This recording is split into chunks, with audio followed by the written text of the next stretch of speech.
ഈ വീഡിയോ പറഞ്ഞ് പേടിപ്പിക്കുന്ന ആൾക്കാർക്ക് ഈ വണ്ടി സംബന്ധമായിട്ട് ഒരു ബാക്ക്ഗ്രൗണ്ട് ഉണ്ടാവൂല. അവര് മെക്കാനിക്കും ആയിരിക്കൂല, അവർക്ക് ഈ വാഹന സംബന്ധമായിട്ട് ഒന്നും അറിയാൻ പറ്റില്ല. അവർ പണ്ട് ഈ കുട്ടികളൊക്കെ ഉണ്ടാകുന്നതിന് മുമ്പ് ഡോക്ടർമാരൊക്കെ സ്കാൻ ചെയ്തിട്ട് കുട്ടിക്ക് എന്തെങ്കിലും കുഴപ്പമുണ്ടോ എന്ന് പ്രസവത്തിന് മുമ്പ് പറയും. അപ്പൊ അതുപോലെ വണ്ടി ഷോറൂമിൽ നിന്ന് ഡെലിവറി ചെയ്യണതിന് മുമ്പ് വണ്ടിക്ക് എന്തെങ്കിലും കുഴപ്പമുണ്ടോ എന്നും ചോദിച്ച് കാണിക്കാന്നും പറഞ്ഞ് കുറെ ടീം ഇറങ്ങിയിട്ടുണ്ട്. ഒടുക്കത്തെ ചാർജാണ് അവന്മാര് ചെയ്യണം. ഒരാളല്ലാന്ന് കുറേ പേരുണ്ടത്. എന്താ സംഗതി അറിയോ? PDI അഥവാ പ്രീ ഡെലിവറി ഇൻസ്പെക്ഷൻ സഹായിക്കാന്ന് പറഞ്ഞിട്ട് ചെറിയ പേയ്മെൻ്റ് ഒക്കെ വാങ്ങിയിട്ട് ആളുകൾ പോകുന്നുണ്ട്. അതിനാ പറയണത്.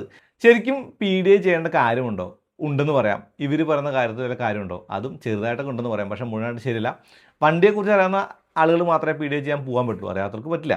നമ്മൾ ഫുൾ പേയ്മെൻറ്റ് കൊടുത്ത് വണ്ടി വാങ്ങാൻ പോകണം. ഓക്കെ, ലോൺ എന്തോട്ടെ, ആ വണ്ടിയുടെ പേയ്മെൻറ്റിന് മുന്നേ നമ്മൾ വണ്ടി പോയി കാണണം, അത്രേ ഉള്ളൂ കാര്യം. ഓൺലൈനിൽ കുറച്ച് ചെക്ക് ലിസ്റ്റ് ഉണ്ടെങ്കിൽ നമുക്ക് തന്നെ കോമൺ സെൻസ് ഉപയോഗിച്ച് കണ്ടെത്താവുന്ന കാര്യങ്ങളെ പ്രീ ഡെലിവറി ഇൻസ്പെക്ഷൻ നമുക്ക് ചെയ്യാവുള്ളൂ. ഈ സംഗതി എന്ന് പറയുന്നത് നമ്മൾ ചെയ്യേണ്ട കാര്യമല്ല കേട്ടോ, ഇത് ടെക്നീഷ്യൻ ചെയ്യേണ്ടതാണ്. എന്ന് വെച്ചാൽ ഫാക്ടറിയിൽ നിന്ന് വന്ന വണ്ടി സർവീസ് സെൻ്ററിൽ ആൾ വന്നിട്ട് ഡീലർഷിപ്പിലിട്ട് ചെയ്ത് എല്ലാം കറക്റ്റാക്കിയിട്ട് വണ്ടി ഡെലിവറി ചെയ്യണം. അതിനാണ് PDI എന്ന് പറയാം.